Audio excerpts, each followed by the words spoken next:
Okay. Where are we? Oh, we live. You ready, Bobby? I'm ready. Let's go. Let's go. DJ Jon, Jon Quick, Bobbi Baker, DJ Jon Quick, Bobbi Baker. He's the DJ, she's the actress. He's the DJ, she's the actress. He's the DJ, she's the actress. Actress.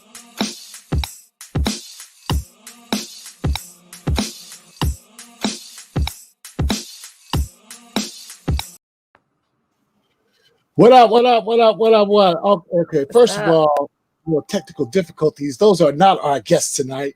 We have an amazing guest tonight, Bobby, and it's the very, very lovely Anita Kopacz, former editor-in-chief of Heart and Soul. She has a book coming out on Charlemagne the God's, whole imprint on Simon and Schuster. So we're going to talk about that a little later. Yeah. But first of all, before I get into anything, I got to let the people know that my sister is on this show that just dropped on Amazon Prime Today. And I stayed up. That's why I'm mad sleepy. I stayed up trying to watch it, and it was really good. Wait, how many episodes did you watch? I got through an episode and a half. Okay, yeah. So they're long episodes, but totally worth it. The name of the show, y'all, is Tell Me Your Secrets. It's on Amazon Prime right now. Yeah. It's free. You already have Amazon Prime. But if you don't have it, you need to sign up and see the brilliance of this sister. And I was just teasing her backstage because, we all know her as Kiki the Barber from Tyler Perry's House of Pain. Right. She got an upgrade in this one. She running the whole salon, the whole shop. Whole joint. So, Bobby, real quick, tell us about, this series. Give us, kind of a little tease in terms of what we should expect and, why we should actually watch it. I love it, though. Yeah. Well, it's different from anything I've ever done. It's a murder mystery. Mm-hmm. And what I love about it is you don't know exactly who's up to what. It's like the people that you think you have no idea. The good people, they start to get suspect, and the people who initially were suspect, you kind of start to root for them. So there's this conflict going throughout the whole season, and you really have to watch every show. So it's no wonder you're hooked. You really got to watch every show to figure out what everybody's up to. And that cast, we're talking about beasts. Hamish is a entire beast. There's nothing that he does that I didn't believe. I was like, yo, this dude is insane for real. So just gleaning off of a cast like that is such a blessing. It's just wonderful. Listen, I was mesmerized. I was sitting up like at 3-something in the morning watching this. I was like, I know I got to go to bed because I have a really early morning podcast as well. Yeah, but I was like, I got to at least finish this first one. Once I finished the first one, I said, all right, let me see how long I can hang around for the second episode. So I made it like a little bit more than halfway through. So after I get off here, that's where I'm going. So I'm hooked. All right. I love it. I love it. Happy for you. And, thank you. Hey, y'all, we watching Bobbi Baker just blow up right before our eyes. You know what I'm saying? So just remember the little people. Listen, I'm clinging. I ain't going nowhere. Y'all coming with me. We in this thing together. So you know what time it is, Bobby. Let's get into File This Under. Let's get it. Our first contestant. Oh, my God. You know what? This really was tough to watch. Serena. I love Serena. I love Naomi. And Naomi right now, to me, she is the beast of that sport right now. Mm-hmm, Serena, what she's doing at her age right now is simply phenomenal. But this whole thing of whether she's going to hang around, whether she's going to retire, has been tugging at the hearts of a lot of people in the country. So check this clip from her press conference after the loss. Yeah. It was a really poignant moment when you walked off the court to a standing ovation and you put your hand over your heart. What was going through your head in that moment? I don't know. The Aussie crowd is so amazing. So it was nice to see. Some people wondered if you were almost saying farewell. I don't know if I ever say farewell, I wouldn't tell anyone. So. Last couple questions in the room, please. Yeah, Craig. Then. Julie, you're saying about the unforced errors through the match. Considering how well you played to get to this stage, what do you feel caused that, or was it just one of those bad days at the office? I don't know. I'm done. Listen, that broke my heart, man. Like, you know, I guess the question I want to ask you, do you think Serena should just ride off into the sunset, still relatively on top? Or should she continue to do what she's doing? I think someone like her is gonna, I always hear my husband say, leave on a make. And from what we've seen her do, I think that it's possible. And I think that she would want to leave on a make. I don't think that she would want to leave, not like this. Yeah. You know, I think she wants to leave on a make. So, I would support that wholeheartedly. Absolutely. It's just heartbreaking when, you know, when you've been a superior athlete all this time and then time kicks in. Absolutely. Time is undefeated. Undefeated. Yeah. Undefeated. He gonna get the Absolutely. Okay. So yeah. But I'm rooting for her to be able to leave on a make, for her to be able to redeem herself. And then if she wants to gracefully bow out, do your thing. But you know, people always remember your last thing. Yeah, so. Absolutely. I think she's earned the right. I had someone, you know, I posted about this on social media. I had someone say, hey, she needs to leave and let these young kids live. Like, that's not her job. No. Her job as a professional tennis player to crush whoever is in front of her, no matter how old or how young. You know, it just so happens Naomi Osaka is the Jordan to her Ewing. Yes. You know what I'm saying? Like right now, she's blocking her from getting that one win to, I believe she either overtakes Margaret Court or she ties her at 24. I'm not really sure 100%, but either way, I just think that I think Serena deserves to go out on her own terms. Yes. And you know, it's crazy. Like, you know, we've seen crazier things. We thought Tiger Woods was done. He ended up winning the Masters out of the blue for the first time in 10 years. So I think the beautiful thing about our generation is we're not our mama's 40. We're not our mama's 50. Yeah, that's true. You know, like we're doing some like look at J-Lo. Yeah. Look at that face. Absolutely. Yeah. You know what I mean? No, that's some alchemy going on. I don't know what's J-Lo looking like, you know, Bonita Buttons over there. Right, exactly. You know? Exactly. Yeah. So, you know, I don't think we operate on the same terms as the people of yesteryear. Absolutely. I think it's totally possible, like you said, for her to go out on her own terms. And I think she should. Absolutely. So listen, we're going to file this under Black Girl Magic, if that's okay. Yeah, let's do it. I love it. No doubt. So check this story out. $500 million error from Chase Bank. And they went to court on it, and the judge ruled like, hey, you messed up. That's not this person's fault. That's it. So basically, they had a $500 million. So my question to you is, what would you do if somebody just dropped $500 million on your front doorstep? What would you do with it, Bobbi? All right. What would I do with it? Exactly. What would I do with it? First thing I'm a church girl. First thing I'm doing, I'm tithing, son. Because I'm trying to keep it. Here go your 50 mil, Lord. Here go your 50 mil. Here go your cut. Okay, all right. I'm gonna ask you the same question. But before I ask you the same question, what's the first thing you would do with it? I'm gonna ask you this about the whole situation. Number one, something spelled fishy.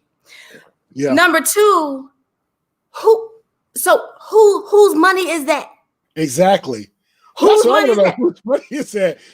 Who's really paying the $500 million? Because if somebody dropped, and I say this with all honesty, if somebody dropped $500 million on my doorstep, that belonged to somebody else, i.e. taxpayers, what have you, the woman that Brenda Baker raised, rest in peace, gonna give it back. Gonna give it back. Because my mama told me, if you take something that's not yours and you know it's not yours, it's a blessing, it's a test, and you're gonna mess around and lose it threefold. So I'm not trying to be out 1.5 billion out of whatever, you know what I'm saying? My math was probably wrong, but you see what I'm getting at. Like, absolutely. You know, like I'm not trying to be at, you know, no, I'm giving it back. And if that's taxpayers' money, how you sleep at night? Yeah, that's crazy. How you sleep at night? Yeah. So I'm just wondering where the money come from. What would you do? Oh man, wow. I would, you know what? My mom would be the same thing. Like she would be like my parents. You know, my mom, she calls me JT. She was like, JT, you know, I know that's a lot of money, but son, but you got to give it back. You got to find out what happened. And I would do that. And I'm assuming, you know, because Chase, you know, I see them doing a lot of good in the community in terms of, you know, first of all, hiring Black people in terms of, you know, their promotional, you know, situations. Like I've seen Serena, I've seen Steph Curry, I've seen Kevin Hart, you know what I'm saying? So they're definitely trying to appeal to our community. So I have a hard time believing if I gave them back 500 million, they wouldn't cut me something off. Right. You know what I'm saying? Break me off something proper. You know what I'm saying? So I probably would give it back. And if they didn't, oh, listen. I'm dragging Listen. Oh, they're getting drugged. But Mama just said I couldn't talk about them. But in terms of what I would do with it, if they let me keep it for whatever reason, or I was, or in this case, they was like, "Yo, I'm keeping it, and I'm going to court," and I won. So, just, you know, investments like tech investments, because I see what Nas is doing, and you know, in the tech arena, like that dude, like he made good money rapping, but what he's made in the tech industry blows that all away. It's crazy. I didn't know that. Oh yeah, definitely Google Nas and technology investments. All right. He's definitely doing his thing. So I don't know. I would definitely do some investments. You know, buy a nice little crib in a warm situation. And, not little. You know, well, you know what I mean. Just me with a little. a substantially sized crib in a very warm, exactly, in a very warm situation with some very substantially fast cars, maybe a couple, you know, and I'll be good. Take care of my family, you know. Yeah, I'll be good. You know what I'm saying? Yeah. You know what? I probably would invest in a radio station though. I probably would. You know what me and my friends always talk about? We always talk about our own little utopia. Like we would have a neighborhood that's just us. I would set that up. Let's say you know, exactly. And that way our kids can like just go down the street. Yes. And because we know exactly who's down the street. You know what I mean? It'd be gated. It'd be just us. You know? Yeah. It's nice to dream. It's nice to dream. So anyway, so we're gonna file this under "If It Only Could Be Me." You cool with that? We can do that. Let's file it. So listen, let's get to this next story because this dude, man. Like, who are his parents? That's what I want to know. Anyway, let's get to it. He's trying to become the first Black governor in Michigan's history. And he's already getting a lot of attention for promising to abolish Black History Month in our state. News 10's Christiana Ford sat down with Republican candidate Austin Chang. An unusual campaign promise to end Black History Month in Michigan from a Black man looking to be Michigan's next governor. We don't need to have multiple history months for the Black History Month or any other history month for that matter. Austin Chang has no background in politics, but says getting rid of individual history months is what Michigan needs. We must first understand that we're Americans. That's the first thing that binds us together. If we have to return to our individual groups where we come from, then it's absolutely polarizing. His pitch, which has brought a lot of attention to his quiet campaign, creating an American History Month in February instead. Some people are saying that this is probably a publicity stunt to get, more attention and more money. What do you say to those people? No, absolutely not. I think they're being fooled by candidates that have come up before and have lied to them.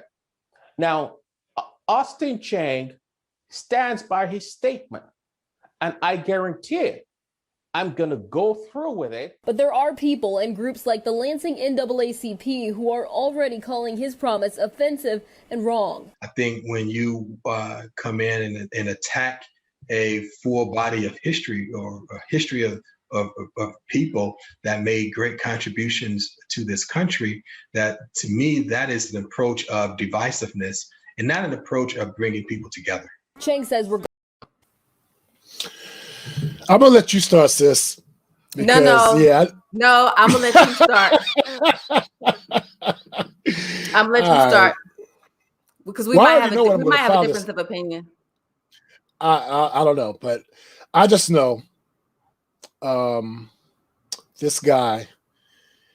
I already know what I'm gonna file this under. I'm gonna file this under clown coons. All right. First of all, how are you just going to ignore the struggle of our people and the fact that we built this nation on our backs? You just want to get rid of the 1 month where we celebrate our excellence, where we celebrate our triumph, we celebrate our struggle, and you want to get rid of that because we're Americans first? Yeah, we're Americans, but that don't change the fact that we have been through it, son. Like, what's wrong with you, bro? Like, I just want to know, like, did his parents instill this in him, or is this something that he just came up with on his own and his parents ended up kicking him out the house? That's what I want to know, sis. I'm gonna throw it to you, sis, because this dude, man. Listen. Okay, don't be shocked when I say this. Okay, but I actually feel like we might need to give him a little bit of a break. Why? Oh, I got to hear this. Because I read a few articles, and I don't know if he is a strong supporter of people with like dyslexia or what, but it said that he was born in 1986. It said he's 35 years old. Okay. Do you know what kind of hardships and turmoil you got to go through to look like that at 35? Wow. Like, Spotify listeners, please Google that story. Listen, I need his memoirs pronto. I need to know what he's been through to look. I thought he was a baby boomer. I was like, oh, him and Al Sharpton must have had beef in the 7th grade. Like, that's why he's doing this. He on some get back. Like, no, son. No, you're nowhere near my age bracket. Stop it. God.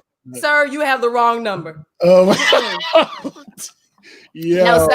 No, sir. So I don't think that must have something to do with it, because he's not right in their head. He's talking about canceling Black History Month. He lying saying he's 35, knowing he's 53. Like, stop. Stop it. Stop. Well, like I said, we're going to file this under Black coons or clown coons, so to speak. Yeah. It's just real clownish. And Homegirl in the report pretty much called them on, like, you're just doing this for publicity. Like, pretty much. You need a hug, bro. Like that. Right. That's little 15 minutes of fame. I think you know what's dangerous is people who have never been accepted by anyone. Yes. And when they grow up to be adults, they will join any group. Yep. That will welcome them with open arms. And so I think that's what we have here. I think he is willing and ready to be accepted in somebody's circle, and he'll take even the circle of, bigots and racists and crazy folks. Wow. At this point. Yeah, it's sad. It's I think we're dealing with, it is. I think we're dealing with a rejected child. Yeah, I agree. Yeah. So we're filing him under the clown coon, but right now let's get to this final, story under file this under.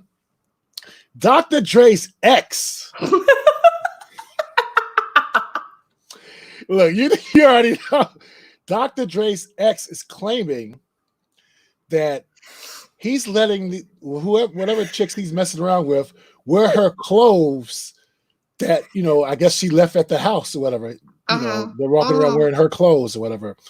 So, I had a couple of thoughts on this, but I'm gonna let you go. You go first because I went first last. So you go. Okay. All right. Wearing her clothes. Number one, like, which clothes? Let you know. How do you know? How do you know they're wearing? How does she know that they're wearing her clothes? Well, like, how do you know? Second of all, I'm assuming maybe they went out. Maybe they went out and she saw one of her outfits. Okay, why didn't you pack?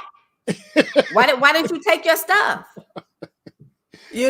So that's on her. That's my thoughts on her. Number three, if there is in fact true, then what in the world kind of women is Dr. Dre messing with? I mean, they got to be close to clones if he must like them all the same size, Like, really? You just do size 6s, huh? Or whatever, Or like, was this a part of your plan? Was you like, I ain't trying to buy nothing new, so let me, let me make sure she try to clean it all nice. Yeah, exactly. Let me make sure she fit the same mold. That way I ain't got to come out of pocket for nothing new. You know what I'm saying? Oh my God! And like, what kind of chicks are accepting this? Are accepting hand-me-downs from from old girl? And I'm like, wow, there's so much to the story. First of all, the main thing it told me that she's not from the hood, because if she had saw someone else in her clothes, sister from the hood, no, there would have been some bloodshed. Somebody would have got hurt. Yeah. Somebody would have got hurt. Yeah. So, or at least blasted them. Exactly. My thing is this: like, why you leave? Okay, why did you leave in a haste? What happened? Why did you get back and take your stuff?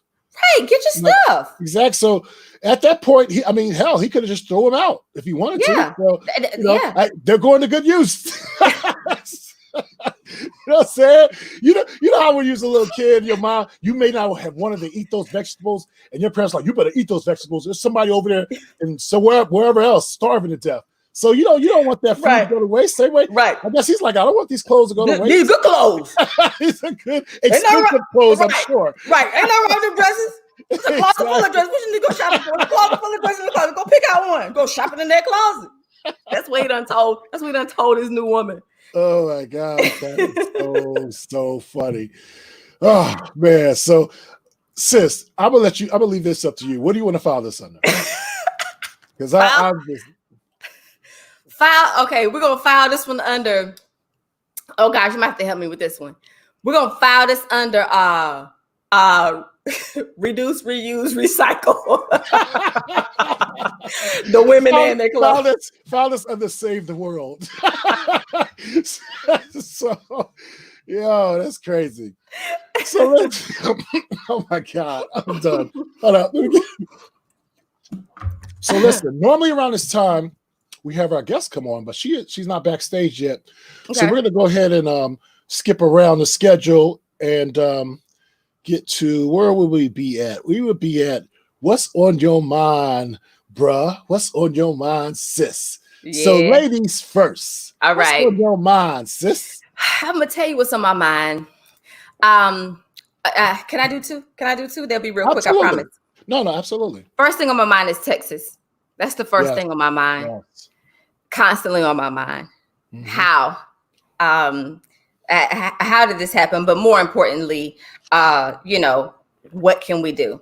And it is things out there that we can do, to donate money, goods, and I actually think it's a great thing to do with your children. Yes.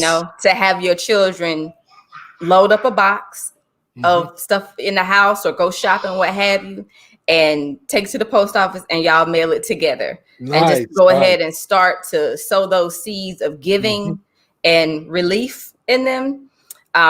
So Texas is on my mind. Texas is on my heart. Texas is on my spirit. The next thing that's a little bit lighter that's on my mind is modeling and acting schools and their schemes. Uh-oh. Put us on game, sis. Put us on game. Let's go. Yeah. I get a lot of people asking me, first question is, how do you break into the industry? And then a lot of times shortly after that, they say, well, I've been approached by this modeling school or this acting school. And they say that I'm talented and I'm beautiful and this, that, and the third. Listen, the short version of my answer to that is run, don't walk. like let's go small. You need to be that far distance. Don't fall for it. Trust me. Not only did I participate in one when I was younger and didn't know better, I used to work for them. And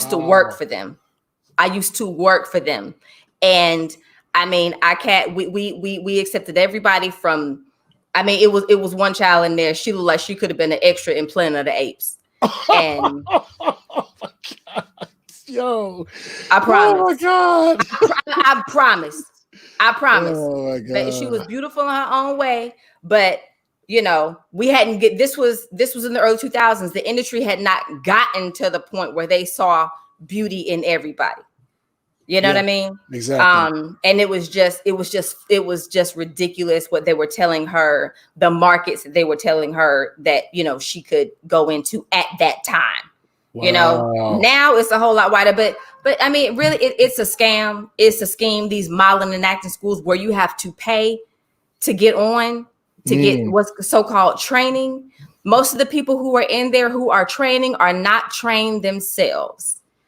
Like they work, they walk in a couple hair shows for their salon, and now they teaching modeling classes. I mean, really, literally. You know what I mean?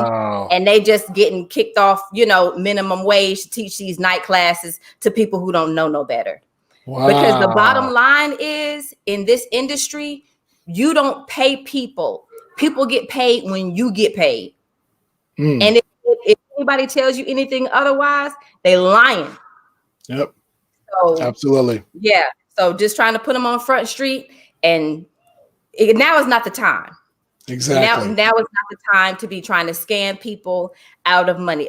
Never, but especially not now. So that's on my mind. That's on my heart. So hopefully it reaches somebody who was thinking about joining one of those fugazi joints, and now they'll know better.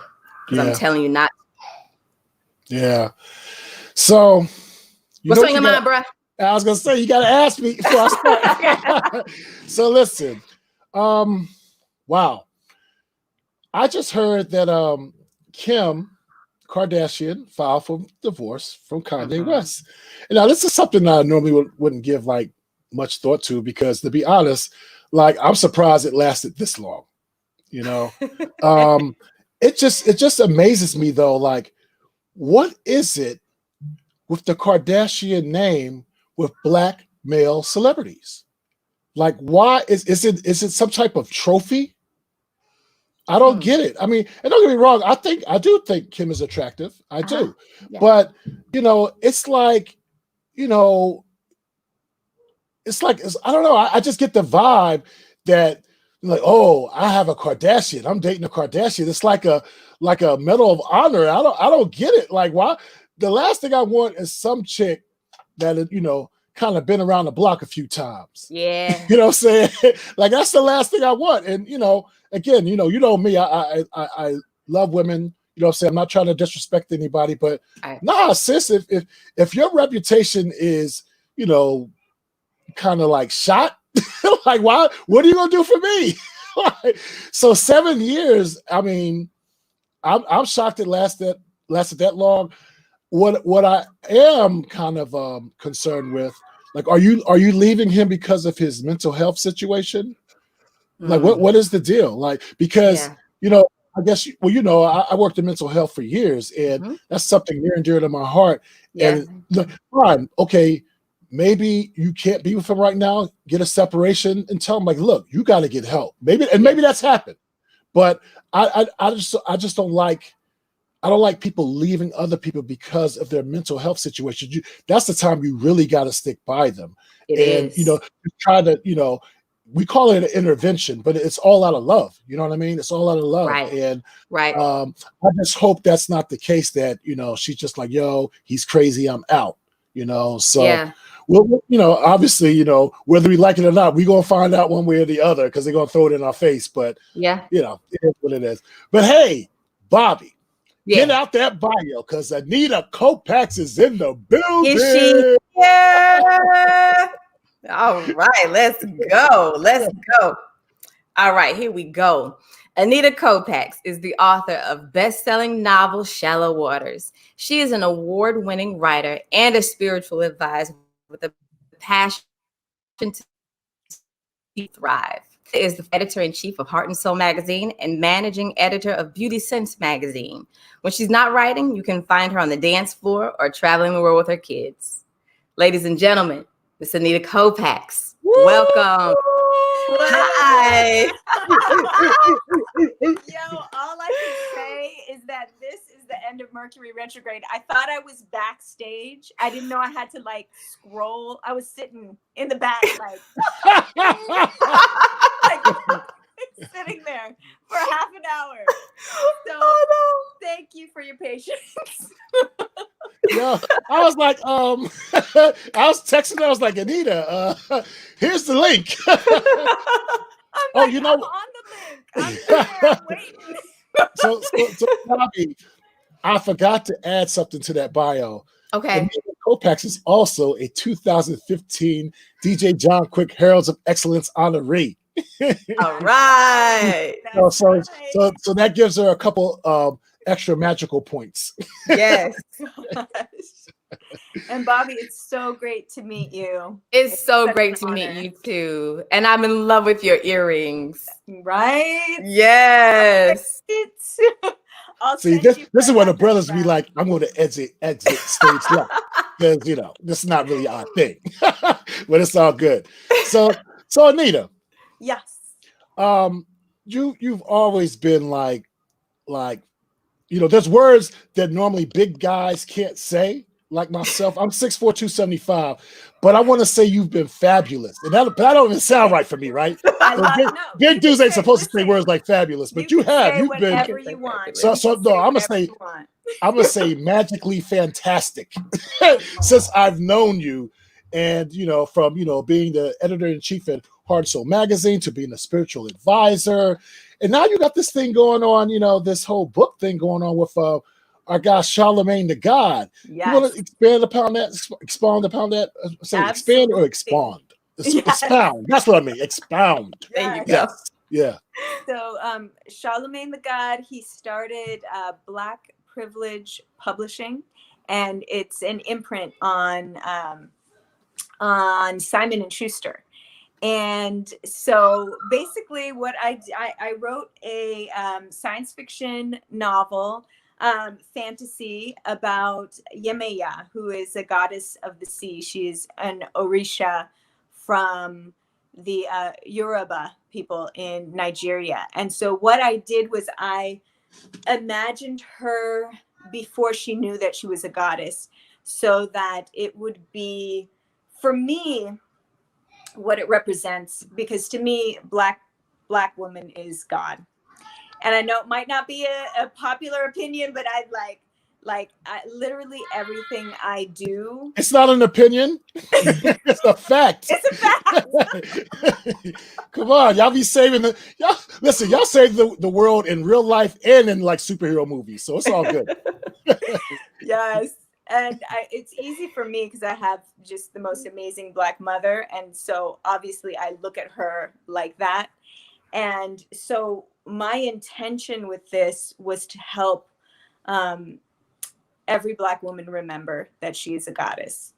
And so the story it takes place in the early 1800s. Yemeya is a mermaid, and she's a Black mermaid. And so it does start off kind of like a regular mermaid story where the mermaid falls in love with the fisherman.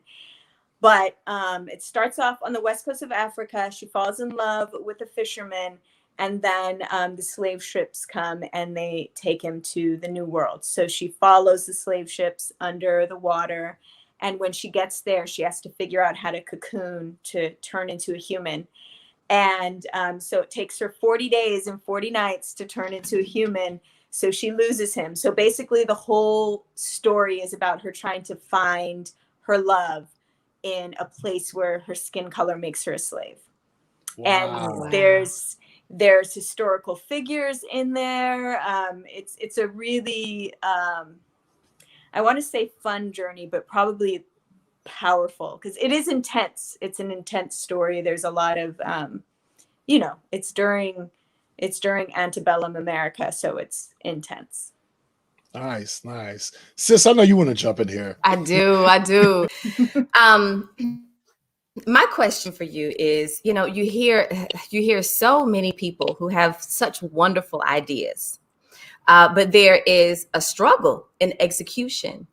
Can you tell me and tell the people, what do you do? What do you use? What do you tap into to execute? Absolutely. Good question. There really is a struggle in it because especially with writing a novel, it is an emotional thing. So even if you feel like, oh yeah, I can write today, if you're writing something that is super emotional, you might feel drained, right? And then you can't pick it up the next day. And so this one person gave me advice in the beginning. They were like, write when you feel like writing. And don't push it, right? There was a moment though, because I have 3 kids, and so at first I was trying to write at night, right? I was like, I will never finish this. I will never. right, because that's not your first fresh mind. And so I had to start writing with my kids around, which I didn't think was going to be possible, but I was able to do that. And it's really about taking one small step a day. If you write 1 page a day for a year, you have a full book, right? Like if you think of it as small. That's awesome. That is a great strategy. Wow. It is. I didn't use that strategy, but I'm just saying for somebody like me, that can work. Yeah.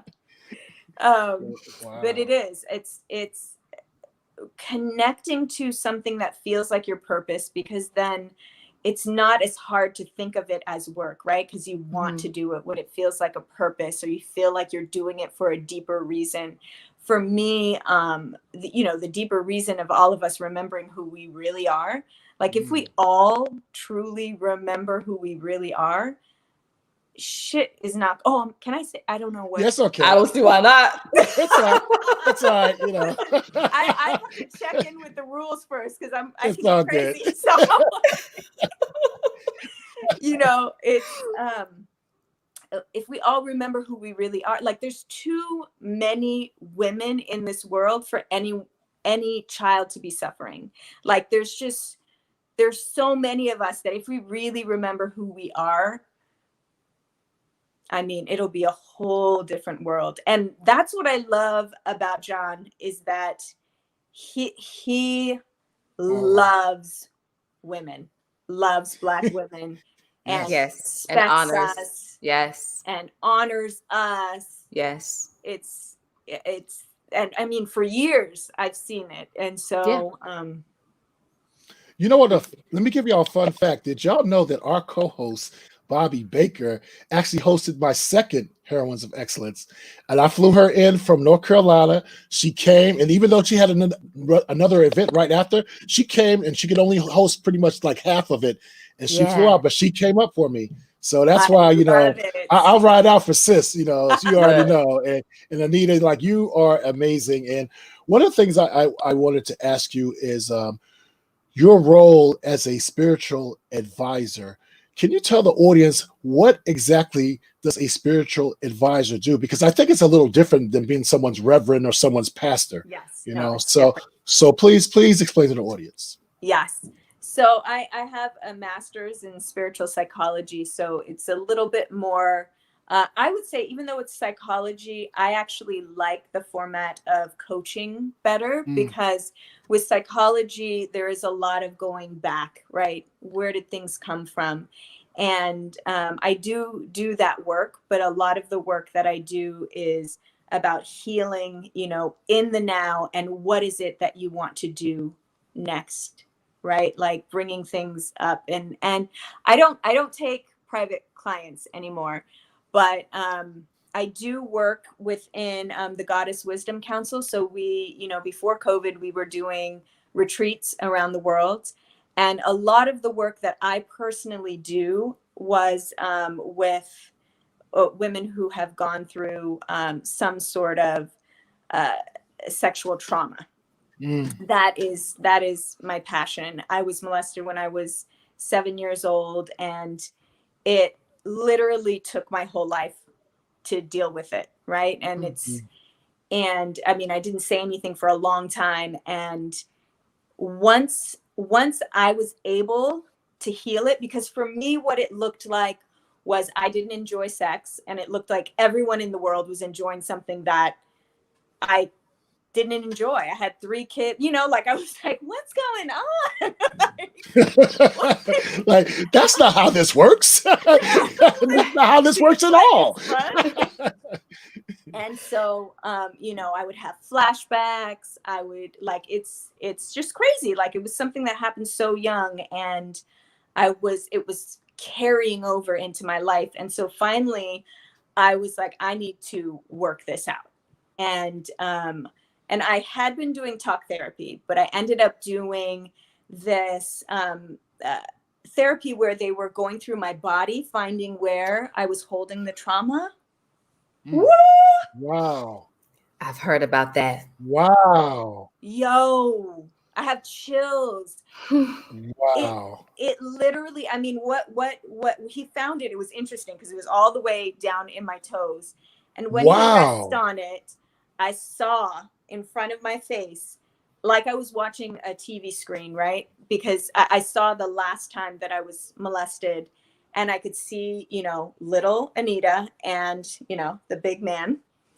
But I've never seen it in that way, right? Because I've always just been myself and felt guilty and all this stuff. And I'm like, oh, gosh, I was a baby, you know? Yeah. And I saw it. And what was crazy about it was that I asked him, because I enjoyed what had happened. So I had asked him if he can do that to me again. And so I think that was the moment that brought on like the major guilt, like why I couldn't tell anyone, why I would lie to my mom if she asked me if something happened. And so that's why I have this passion for people, because I know how heavy that can be. And then the fact that I was able to heal it and enjoy my sex life with my man, he would he'll let you know he's gone through the whole poor guy. He's gone through the whole journey with me. That's what's up, though. That's a good dude, though. He stuck by you. Yes, he did. Yes. Bobbi, you got something? I do. I have so much. We don't have time for all I have, but I do want to ask you 2 questions. So, I'm interested in you as a mother, and how, from the book to your healing, how has it affected your motherhood? How have things intertwined? I'm interested in how you juggled writing a book. I'm interested in how you juggled healing with motherhood. Yes. So I included my children in everything that I was doing. So I would read the book to them. I would have them be a part of it, give me ideas. They got sick of it after a while, so I'm over it. Like, no. Right.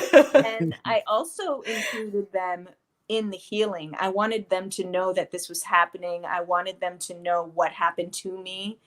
And I actually did a documentary called Touched. And I brought my oldest daughter, which I think she probably was around maybe 12 when it first came out. I brought her to the screening. And so this was, I think, the first time she saw the full story. So I make sure that they're a part of it, so they know. They have such passion for the world and compassion for the world, and so I love to bring them into the things that I'm doing. So I guess it would just be like we're like a team. That's how it's able to do it.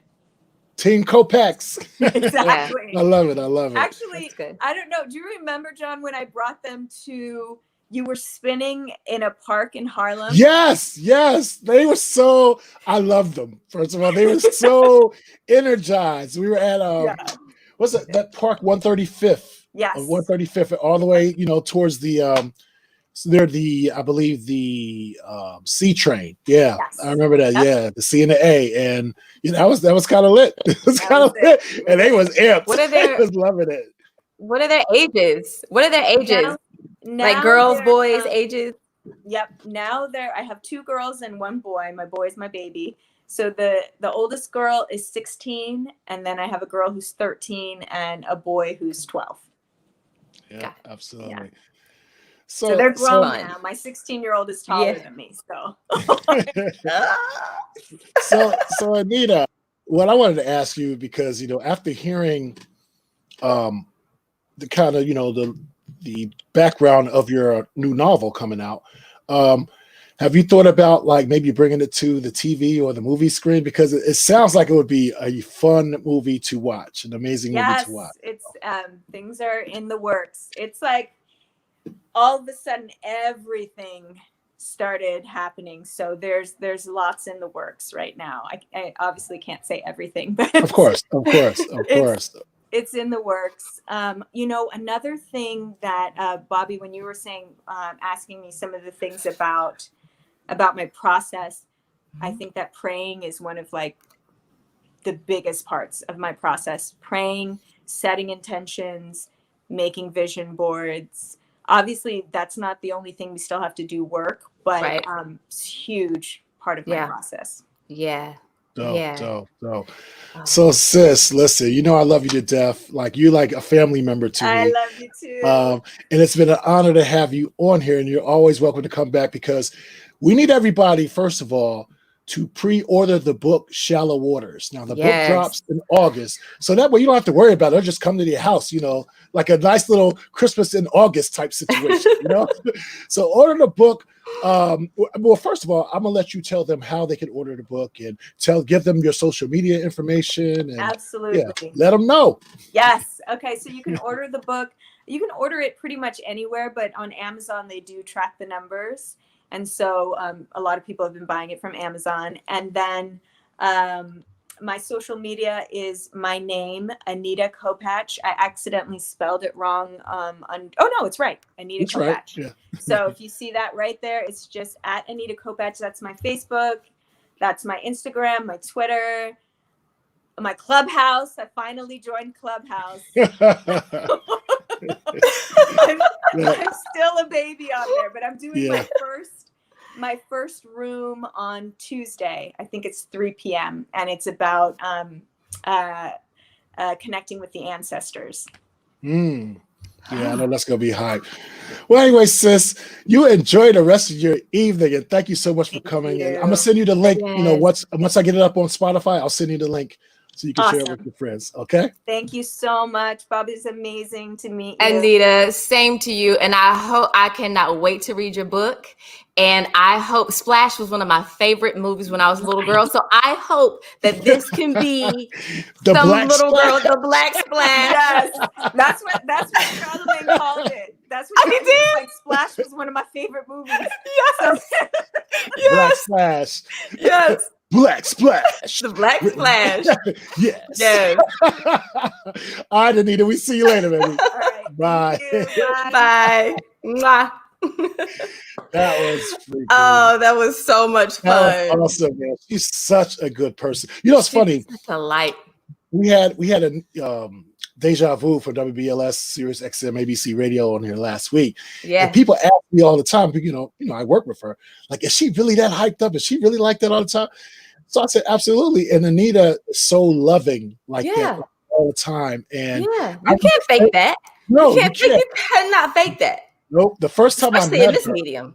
No. absolutely. The first time I met her, we did a rooftop event for, she was still the editor-in-chief at Heart and Soul magazine. So it was the cover with Misty Copeland, on it. Okay. So, and I was disappointed that Misty couldn't make it. It was a flight issue, but but Anita made that night worthwhile. Like, I think she danced the whole time. That's like, her cardio is amazing. She danced, but she's backstage laughing. But it's true. It's like, and after that, I was like, you know what? Like, we gonna be friends. We gonna be friends. Yes. Oh, one more thing I want to say before we get off Anita. When we did the close-up and I actually saw her earrings, I ain't gonna front, them joints is fire. Right, I was saying. I was like, that could totally be a men's charm. Like, you could do the necklace version of that. Like, absolutely. Don't act like you could. Like, those are fire. Those are fire. So you get props, Anita. So listen, we had our well, your soror, my sis, Erika Kendrick, another author who was supposed to come on, but she's having difficulties with her Wi-Fi. So we're gonna do a whole GoFundMe for her Wi-Fi. After we get done with mine? Yeah, after we get done with yours. But so with that respect, we're gonna go into our segment that we call Good News. So Bobbi, I need you to share some good news for me. I know you got some good news because you blowing up like a 50 Cent single in the early 2000s.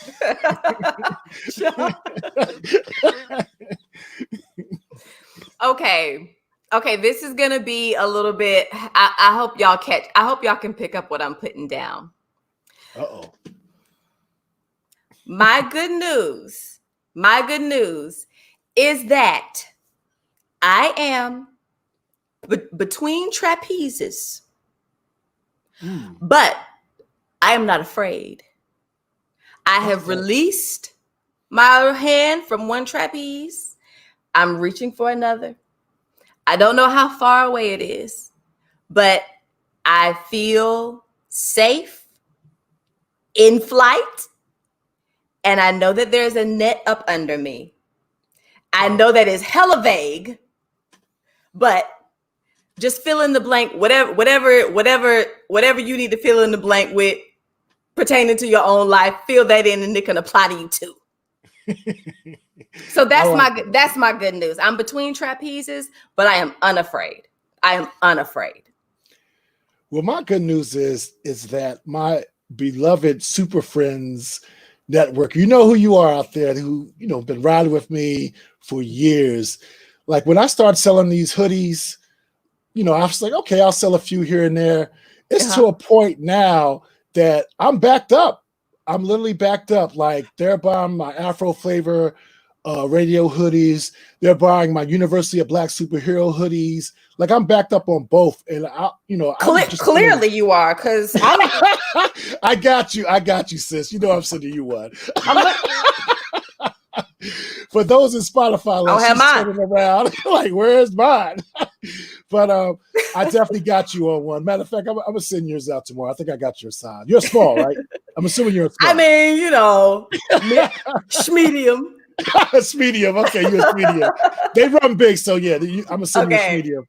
But I'm just grateful that my friends and my family members and people who know me from DJing or whatever. I mean, they are really putting it down for me. Like, I can't keep up, but I'm going to keep up because I love you guys. And you realize that this whole Afro Flavor Radio thing, it's more than just a radio show. It's literally a brand, and I got to treat it as such. So I'm just feeling very grateful. So that's my good news, sis.